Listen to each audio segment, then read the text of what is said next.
rela tidak rela, ikhlas tidak ikhlas, teman-teman harus mulai pelan-pelan meninggalkan Pulau Bali, kembali ke rumah masing-masing, ketemu dengan keluarga ya. Mudah-mudahan perjalanan di hari terakhir ini rekan liburan di Pulau Bali sampai di rumah semua diberikan kesehatan, keselamatan, tidak kekurangan suatu apapun. Berarti sudah berapa hari nggak ketemu dengan keluarga Iki bro, pisahnya?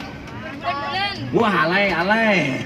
Berbulan-bulan, baru 3 hari di Pulau Bali sudah berbulan-bulan.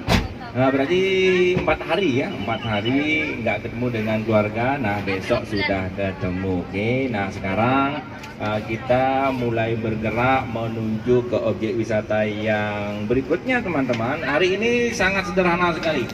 Ya, hari ini sangat simpel sekali acara kita. Tapi mohon maaf, gimana semalam acara partinya bro? Ada kejadian aneh kah yang perlu rekan-rekan cerita dan didengarkan? Enggak ada gitu-gitu, los aja gitu bro? Enggak ada yang nyanyi heboh gitu dengan penyanyi dangdut ternyata? Kiki nggak nyanyi semalam Ki?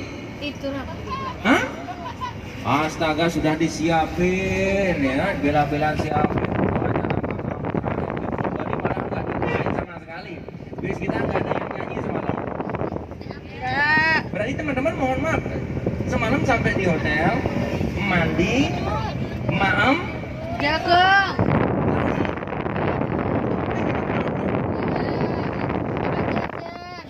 Jalan-jalan. sama sekali nggak dangdut, sama sekali nggak ada bis kita. Nyerah semua ya, nyerah.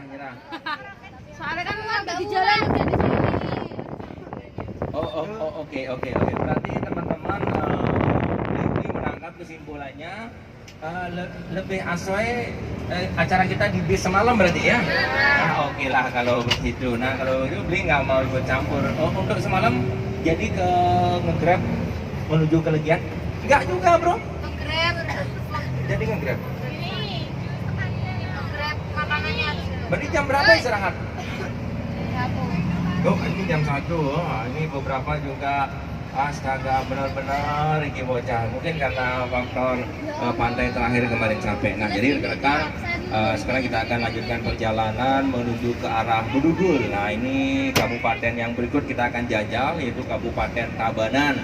Perjalanan kita dari sini nah lumayan jauh rekan-rekan ya, lumayan jauh, sekitar 1 jam perjalanan. Ini rekan-rekanku jadwal kita teman-teman, kita keluar dari hotel langsung menuju ke tempat ngajeng siang ya, langsung menuju ke tempat ngajeng siang. Nah setelah itu baru menuju ke objek wisata Ulun Danau Beratan Bedugul. Kita akan melihat danau plus juga pura teman-teman di sana. Oke. Tapi ini dekat jaraknya nanti antara tempat makan dan objek wisata. Kalau kita ambil objek wisata kita tuh nanti warawiri kan. Oke, nggak apa-apa ya, nggak apa-apa. Nah, jadi dirasa kalau kita ambil tempat makan dulu, ini pas juga bro ya, pas juga nggak apa ya, ini sudah lapar lagi nanti. Soalnya ini teman-teman, aduh. Nah ini perutnya ini terbuat dari apa? Itu faktanya kemarin kan kita keluar dari Cening Bagus, habis maem, di Puja Mandala itu rombong bakso dibawa masuk itu semua.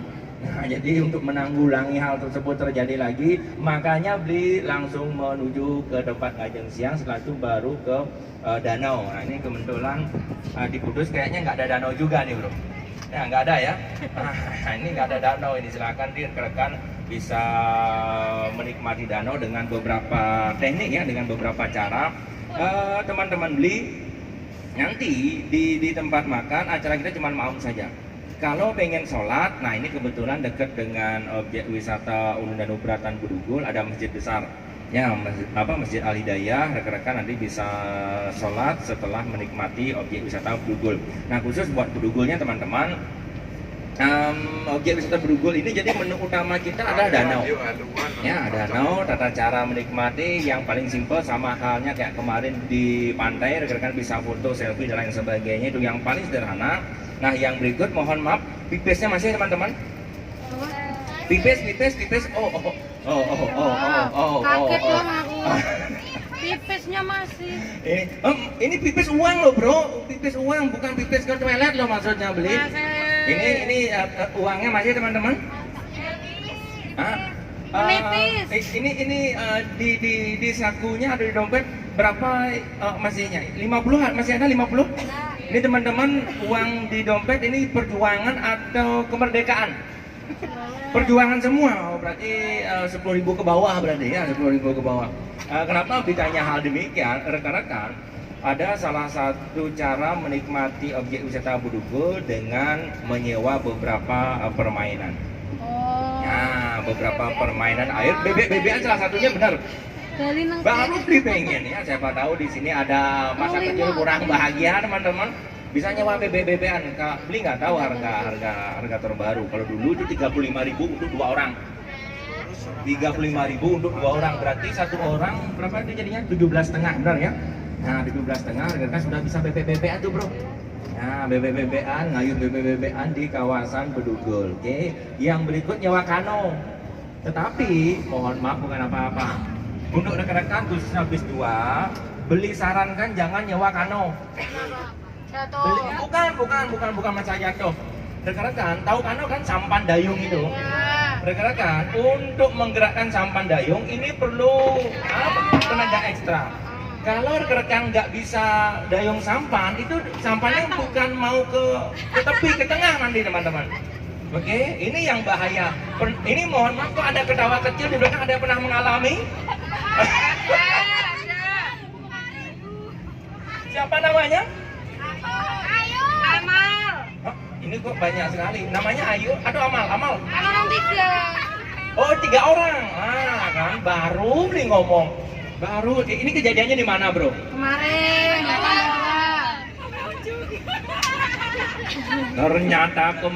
Ternyata kemarin ada gosip yang tidak diinformasikan ke beli gitu ya.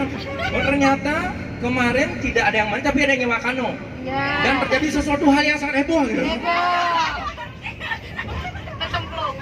Oh main kano, pengennya ke pinggir, tapi malah sampai ujung sono tuh. Rasain lo. Nah akhirnya sampai keluar itu gimana ceritanya? Dikejar sama yang punya. Mohon maaf, kemarin bayarnya berapa nih? Bayarnya berapa nyewa sampan? Kasihan banget 50.000 buat bapaknya tuh ya, kerjanya ekstra. Aduh, makanya ini baru disampaikan. Kenapa? Karena hal ini sering kali terjadi. Ya, sering kali terjadi. Aduh, Beli tidak bayangkan itu bapak-bapak ngejar renang di sana. Mohon maaf, ada videonya nggak? Beli nggak bayangin itu 3 orang pasti panik itu ya. Jujur sekarang tuh pasti panik. Nah, itu bukan kelewat batas, salah dayung namanya. Mana aja orangnya angkat tangan, 3 orang. Pelakunya siapa angkat tangan? Ayo pelakunya angkat tangan siapa aja? Ayu, siapa lagi? Ayun, Amal. Oh ini kan pelakunya satu. Oh pantasan ngelesnya jago banget ini. Nah jadi teman-teman ini memang ada apa ya? Dia tidak mau mengatakan keterampilan terlalu lebay berlebihan. Perlu cara khusus untuk mengayuhnya. Kenapa? Kalau enggak ya sampai ke ujung itu teman-teman. Ini mohon maaf kalau di pantai kemana oke lah bapak bisa renang. Ini danau nanti bro. Ini danau nanti. Gimana bapaknya berenang di danau ini ngelam nanti. Nah, jadi kalau bisa jangan sampan dayungnya. Nah, makanya yang paling oke, yang paling kece adalah inspektor.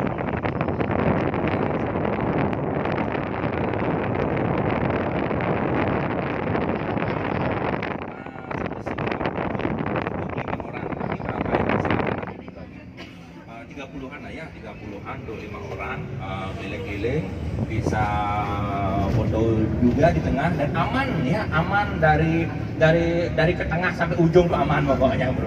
Aduh ini teman-temannya kok lepas banget ketawanya ya. Ini mohon maaf, ini jujur. Kemarin ketika melihat rekan-rekannya sampai di ujung itu ketawa atau panik itu coba jujur dulu. Aduh astaga luar biasa. Lanjutkan ya. Nah jadi ini salah satu teman-teman bisa menikmati suasana Danau Bedugul. Nah yang berikut ada yang hobi durian di sini? Ada. Selain beli cerita tentang danaunya tadi, tata cara menikmati ya. Kalau ngomongin danau teman-teman, di Bali itu ada 4 danau besar ya.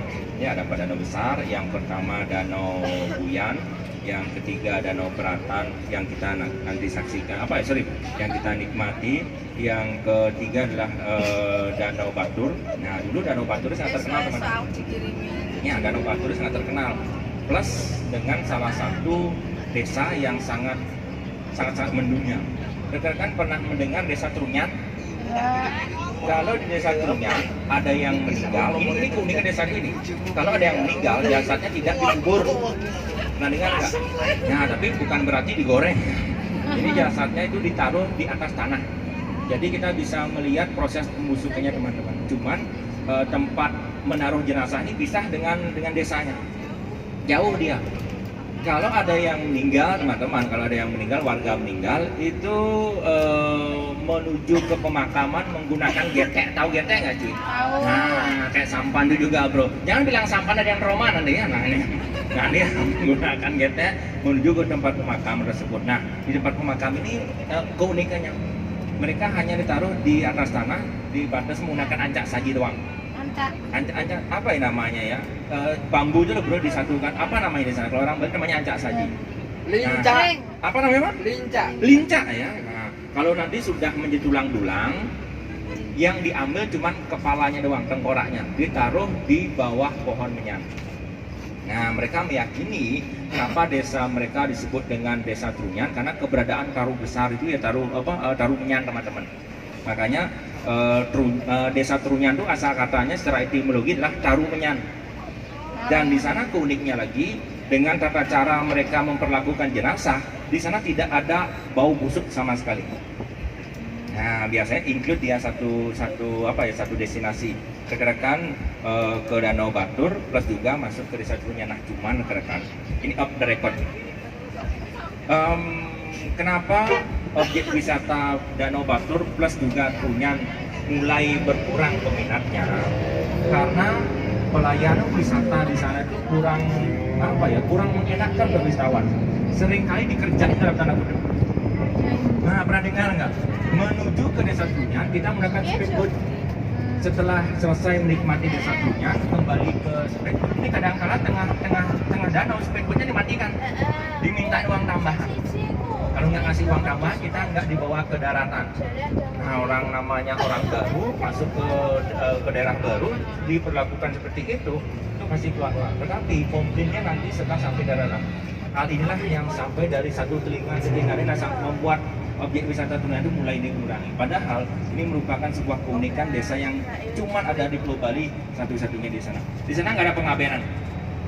Tahu ngaben ya? Nah, pembakar jenazah. Nah, lihat teman-teman.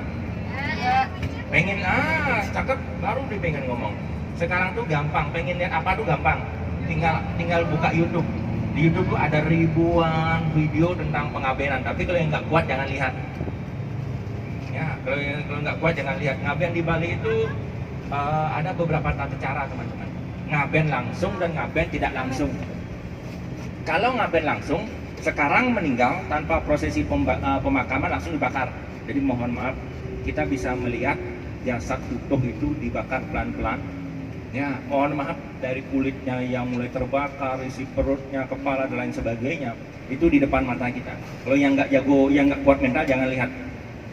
Bayangkan kadang kita bisa melihat tubuh yang utuh itu dibakar pelan-pelan. Biasanya kalau dulu menggunakan kayu bakar yang biasa. Cuman efisien waktu dan biaya, sekarang ada kompor mayat. Ada kompor mayat teman-teman. Di Bali ada bisnis yang beli yakin di Kudus nggak ada, menyewakan kompor mayat. Keren nggak tuh bro? Jadi teman-teman jangan kaget ya, jangan kaget kalau di tembok-tembok itu ada menyewakan kompor mayat. Hubungi nomor HP WA. Tapi nggak tahu sampai sekarang itu doa mereka, ya Tuhan mudah-mudahan besok banyak yang meninggal tuh mungkin ya. Kalau di menyewakan Kudus kompor mayat. sedot WC. Nah ini berarti kalau di Kudus banyaknya sedot WC berarti Pak ya. Di Bali menyewakan kompor mayat.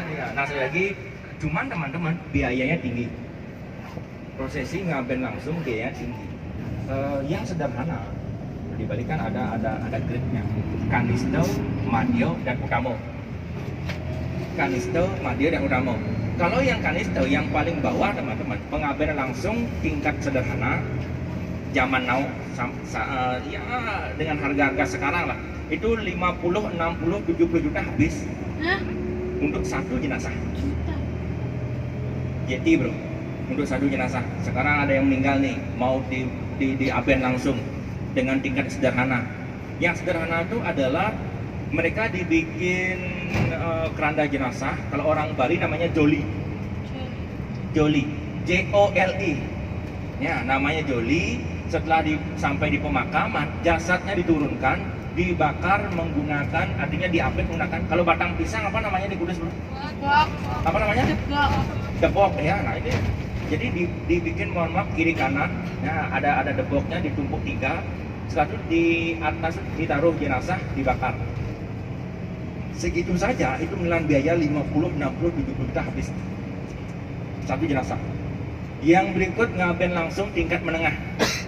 Yang tingkat menengah teman-teman, proses pembakarannya tidak menggunakan debok, tetapi menggunakan rupa-rupa yang menyerupai seekor sapi. Namanya lembu, biasa orang Bali mengatakan. Kayak ogoh-ogoh, ada ogoh-ogoh kayak boneka besar itu. Nah, tapi bentuknya kayak sapi. Dimasukkanlah di punggung lembu tersebut jenazahnya, satu baru dibakar. Kalau yang ini teman-teman, biayanya di atas 100 juta untuk satu jenazah. Yang berikut ngaben langsung tingkat utama. Nah ini beda lagi bro. Kalau yang tingkat utama ditambah satu item lagi namanya nagobando. Nah cuman yang membedakan adalah keranda jenazahnya. Kalau yang tingkat bawah sama tingkat menengah itu keranda jenazahnya sama, menggunakan joli. Cuman yang tingkat utama namanya bade. Bade itu tinggi sekali dia teman-teman. Ya, tinggi, bertumpang-tumpang dia. Dan ngaben yang kemarin di Desa Sanur, wah ini sangat luar biasa. Cuman tidak diekspos teman-teman, biar tidak heboh dia. Tetapi rekor paling heboh ngaben langsung tingkat utama dipegang oleh Kerajaan Ubud. Ya, Kerajaan Ubud itu tinggi kerandanya, tinggi badenya itu 22 meter. 22 meter. Biayanya yang kita dengar 1,4 M. Satu jenazah cuy. 1,4 M. Kalau ibarat kata kita beli tanah, kita bikin rumah, kita bakar itu rumah. 1,4 M. Nah, itu untuk puri Ubud. Rekan bisa searching di Google. Ketik aja ngaben Ubud. Ngaben puri Ubud pasti keluar itu. Untuk menggotongnya itu teman-teman, untuk mengangkat itu nggak menggunakan alat berat tapi manusia, sekitar 2.500 manusia mengangkat. Tapi biaya yang tinggi. Tapi teman-teman, dengan biaya yang demikian supaya tidak ada, apakah ini harus beli melaksanakan upacara ngaben langsung? Tidak. Kenapa? Karena tidak semua masyarakat Bali secara finansial mencukupi teman-teman. Ya, supaya tidak ada kesan, tidak ada pemikiran bahwa upacara di Pulau Bali itu menghambur-hamburkan uang, memiskinkan umatnya. Padahal sudah ada pilihan. Nah, buat mereka yang ekonominya mumpuni, mereka boleh kok mengambil prosesi tersebut dengan biaya yang tinggi dan lain sebagainya. Tapi buat mereka yang biayanya menengah ke bawah, ada prosesi yang kedua, yaitu ngaben masal. Ya, tidak hanya nikah masal, ada bro. Ya, yaitu, nah, sunat di sana apa? Sunat masal. Di Bali nggak ada acara sunatan. Nanti diceritain ya. Nanti diceritain, ini senyumnya nggak enak ya gitu. ini fokus ke ngaben dulu bro, santai, relax bro. Aduh keceplosan nih. Nah, ini ada upacara ngaben masal. Jadi ngaben masal ini biayanya sangat sederhana. Satu jenazah cuma 3 sampai 5 juta habis. Jadi ngaben masal, mohon maaf, meninggal dimakamkan. Nanti dalam satu area pemakaman sudah dikira banyak. Ya sih, dikira penuh area pemakaman antara 20 sampai 30 jenazah, dicarikan hari baik. Nah, setelah hari baik tersebut didapatkan, ini baru diangkat lagi tulang-tulang. Jadi ketika upacara ngaben masal ada prosesi gali makam bareng-bareng. Jadi diangkat lagi tuh bro tulang-tulangnya. Dan tulang-tulang itu diprosesi dilaksanakan upacara permandian lagi seolah-olah baru meninggal. Jadi prosesi pemakam tersebut dianggap sebagai penitipan kepada Ibu Pertiwi sebelum diaben. Nah, makanya di Bali tidak ada proses mohon maaf ya, ini bukan gimana, kalau di museum kan ada 1000 harian, benar ya? Di Bali nggak ada. Di Bali nggak ada. Kenapa? Karena ada prosesi pengabdian tersebut. Jadi nanti jenazahnya diangkat lagi, tulang belulangnya dicuci teman-teman, setelah itu baru dibakar. Tapi mohon maaf teman-teman, jangan salah persepsi. Seringkali orang berpikir kalau ngapain masal tuh kayak anak pramuka bikin api unggun. Nah ini berarti besar ya beli apinya. Mereka tuh berpikir misalkan ada 30 jenazah, tulang-tulang jadikan satu, habis itu dibakar, enggak. Ini harinya barengan, cuman pisah-pisah dia teman-teman. Ada penulangan atau kalau orang Bali namanya pemalungan. Ini tempat pembakaran jenazahnya kecil-kecil ya. Ini yang bisa menghemat. Cuman tujuannya sama mereka. Mau ngaben massal kayak mau ngaben langsung yang harganya membutuhkan miliaran, tapi tujuannya sama. Tujuan dari upacara pengaben itu sendiri adalah mengembalikan unsur tubuh manusia ke alam. Jadi kita meyakini tubuh ini teman-teman itu terbuat dari unsur alam, tubuh kasar kita ini. Ya, dan tubuh kasar kita ini dijiwai oleh roh. Roh ini dalam konsep kita, Tuhan kita namanya Ida Sang Dewasa. Makanya kalau sahabat muslim menyebutnya Kusnul Khotimah ya, ketika orang meninggal. Kalau orang Bali menyebutnya Amor Ingacintya. Amor Ingacintya itu artinya ketika atma kita ini kembali ke asalnya. Nah, tubuh ini sudah menjadi sampah teman-teman. Untuk membuang sampah ini diperlukan prosesi pengabenan. Karena kita meyakini sampah tubuh ini terbuat dari 5 unsur alam tersebut. Dari api, zat padat, udara, gas, dan eter satu teman. Nah ini kembali disebut dengan Panca Mahabhuta. Selesai dia. Makanya di Bali ada upacara kesegara. Nah jadi abunya itu teman, di Bali tidak ada istilah melarung abu jenazah, nggak ada teman. Di Bali tidak ada istilah menaruh abu jenazah di altar kayak sahabat-sahabat Tionghoa, itu nggak ada. Nah, nggak ada dia. Jadi kita biasanya hanya menggunakan semacam simbolis teman-teman. Setelah si mendiang selesai diupacarakan, setelah diaben itu ada semacam simbolisnya. Itu dibawa ke pantai. Nah, dalam upacara melasti tersebut, nah tujuannya adalah untuk membasuh, untuk menghilangkan mohon maaf noda-noda di alam duniawi ini. Setelah itu baru ditaruh di pura pribadi orang Bali. Nah, jadi kalau teman-teman bertanya, beli apakah di pura pribadi orang Bali itu ditaruh abu jenazahnya? Enggak ada. Jadi yang taruh sana adalah spiritnya teman-teman. Makanya itu disebut dengan konsep pura pribadi. Kenapa? Karena yang beristana di pura pribadi tersebut adalah leluhur kita. Nah, leluhur kita. Nah, yang kita sembahyang. Karena di Bali konsepnya konsep leluhur teman-teman.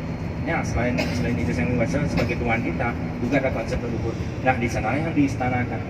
Nah, sehingga disebut dengan pura pribadi, lebih personal ya teman-teman. Nah, ini untuk upacara pengabenannya. Nah, mudah-mudahan perjalanan kita menuju ke Bedugul, kita bisa melihat prosesi tersebut, walaupun sekilas nanti. Cuman beli nggak janji teman-teman. Ya, beli nggak janji. Mudah-mudahan secara langsung teman-teman bisa melihat bagaimana prosesi pengaben tersebut. Nah, yang berikut tadi yang keceplosan. Ya, ngomong-ngomong masalah tadi teman-teman. Tapi mohon maaf ketika beli nanti ngomongin kegiatan ini tidak ada pertanyaan aneh-aneh sama beli gitu ya. Nah, clear itu statementnya. Rekan-rekan, di Bali tidak ada istilah sunatan. Di Bali tidak diharuskan melakukan sunatan. Tapi ada yang sunatan, ada. Cuma dari konsep agama nggak ada. Cuman alasnya medis ada. Nah, yang dipotong di Pulau Bali adalah gigi teman-teman. Namanya pangur gigi. Tahu saya di Jawa ada dulu Pak ya. Nah, pangur gigi. Di Bali namanya metatah. Metatah. Biasa aja keles bro. Ya, metatah. Nah, ini harus wajib teman-teman dilaksanakan oleh orang suku Bali. Bahkan mohon maaf, kalau yang mualaf cowok contohnya ini, ya cowok, kalau mualaf sebelum masuk kalau dia sebelum sudah ya setahu gue, kalau mau masuk Muslim, selain melafalkan 2 kalimat syahadat, mereka harus melakukan khitanan, benar ya? Kalau buat yang cowok di Bali, teman-teman, upacara Sudi Widani. Nah, jadi mereka masuk Hindu itu ada namanya upacara Sudi Widani. Salah satu prosesinya adalah upacara pangur gigi. Ini wajib teman-teman. Ini wajib harus dilaksanakan oleh masyarakat Hindu. Kenapa? Karena konsep kita gigi itu adalah simbol satripu. Simbol satripu. Ini sebagai simbol pengendalian teman-teman. Ya, simbol pengendalian. Nah ini beli nggak tahu salah doang. Ini ada senior-seniornya beli. Setahu beli juga konsep kitang tersebut adalah pengendalian hawa nafsu. Nah konsepnya. Kalau kita di Hindu, panggur gigi itu adalah simbol dari konsep pengendalian satripu tersebut, hawa nafsu tersebut. Ada amarah, ada iri hati, ada mabuk dan sebagainya. Ini simbol-simbol yang pengen ditunjukkan dengan cara prosesi panggur gigi. Satu contoh menunjukkan panggur gigi ini merupakan hal yang wajib dilaksanakan. Tadi disampaikan, kalau mau masuk Hindu, salah satu prosesinya adalah panggur gigi. Begitu juga teman-teman, kalau seandainya ada orang Hindu Bali sebelum semasa hidup belum panggur gigi, jadi semasa hidup dia belum panggur gigi, meninggal, sebelum dimakamkan jasad ini dipanggur giginya. Cuman prosesinya berbeda.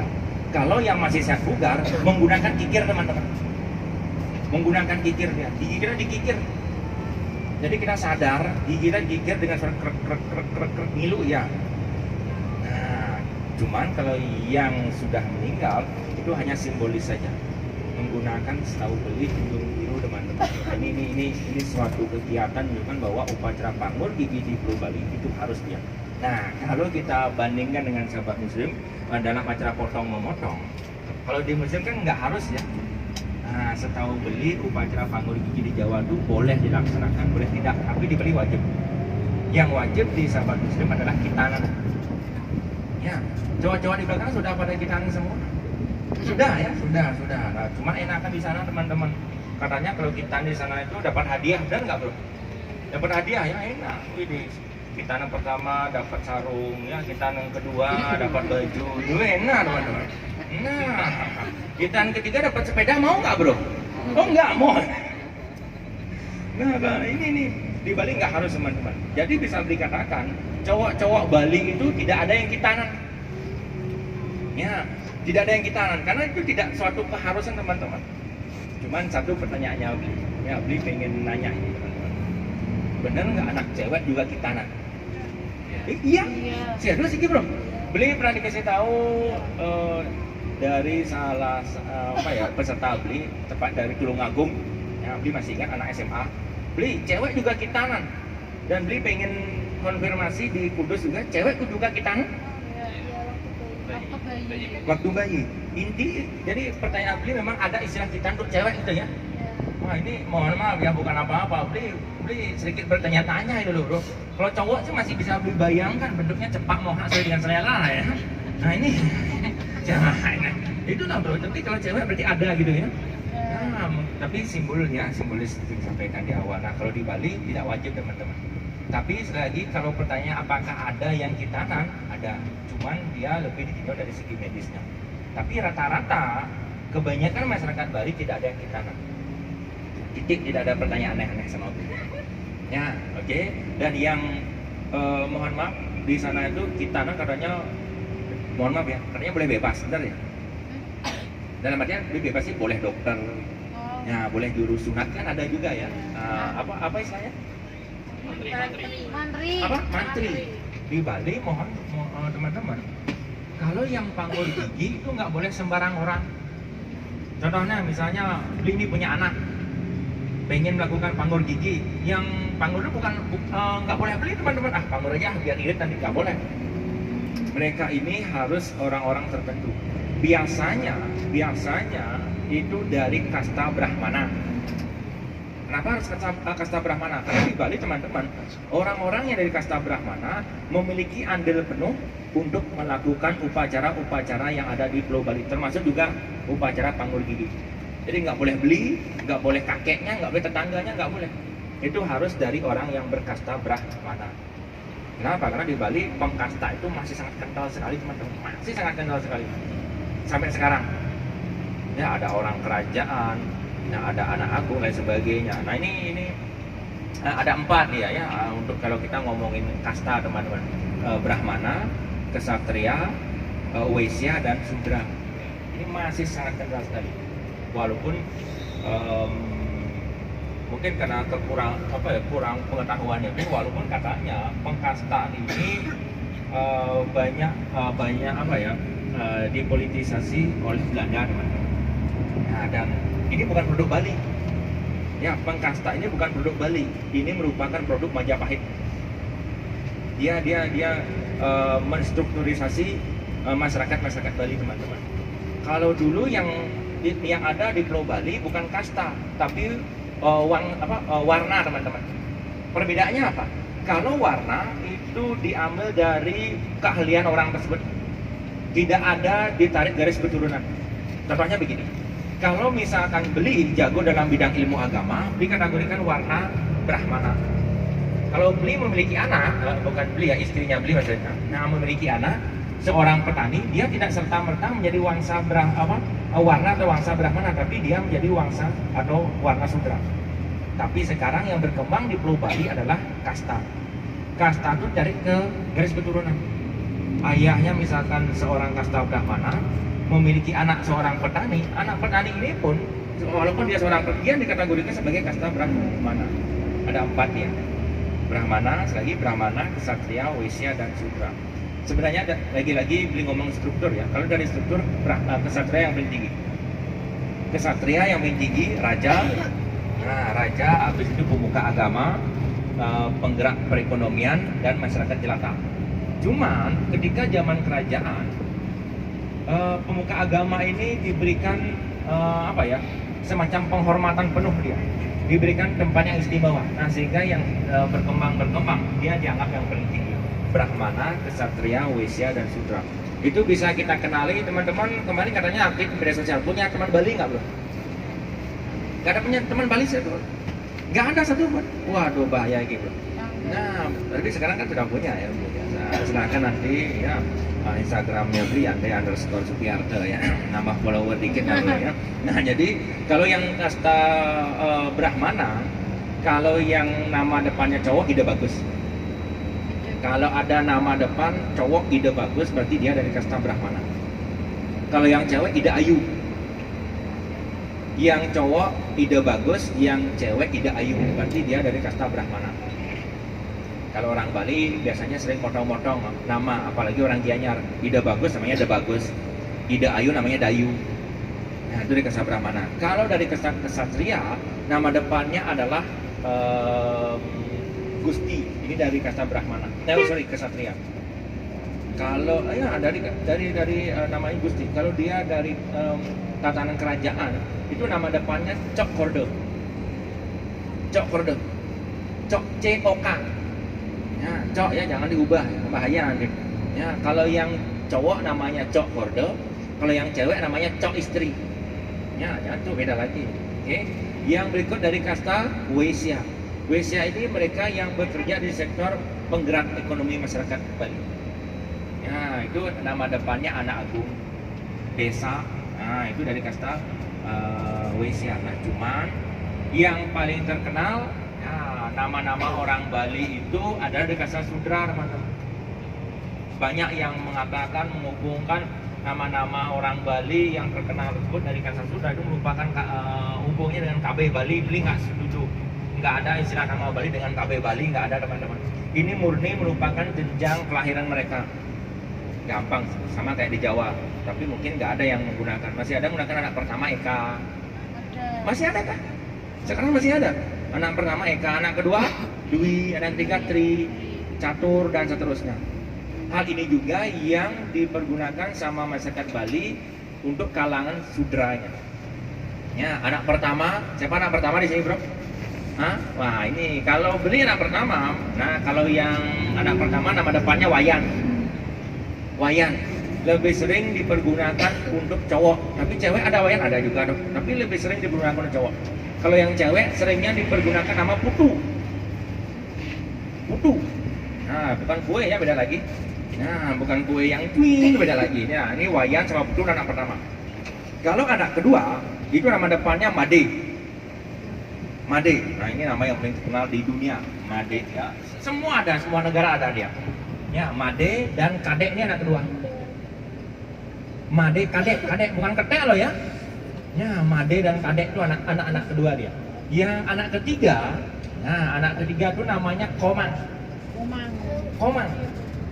Nah, Komang atau Nyoman itu anak ketiga. Anak keempat ada di sini anak keempat. Ada anak keempat di sini. Nah, kalau anak keempat, mohon maaf tolong hati-hati bilang jangan sampai kepleset. Dan dia nggak memiliki padangan yang lain, cuma sendiri. Kalau anak pertama kan tadi Wayan atau Putu. Anak kedua Made atau Kadek, anak ketiga Komang atau Nyoman. Anak keempat nama depannya Ketut. Ketut kan Ketut lah ya. Ketut.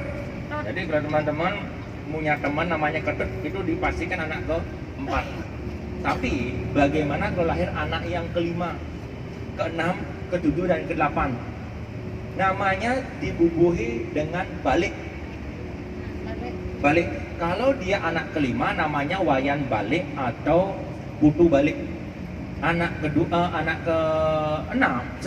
keenam ya benar ya, anak keenam itu Made balik atau Kadek balik dan seterusnya. Nah, setiap ada kata balik berarti dia saudara lebih dari 4. Nah, ini tanda-tandanya, ini ciri-cirinya. Makanya gampang.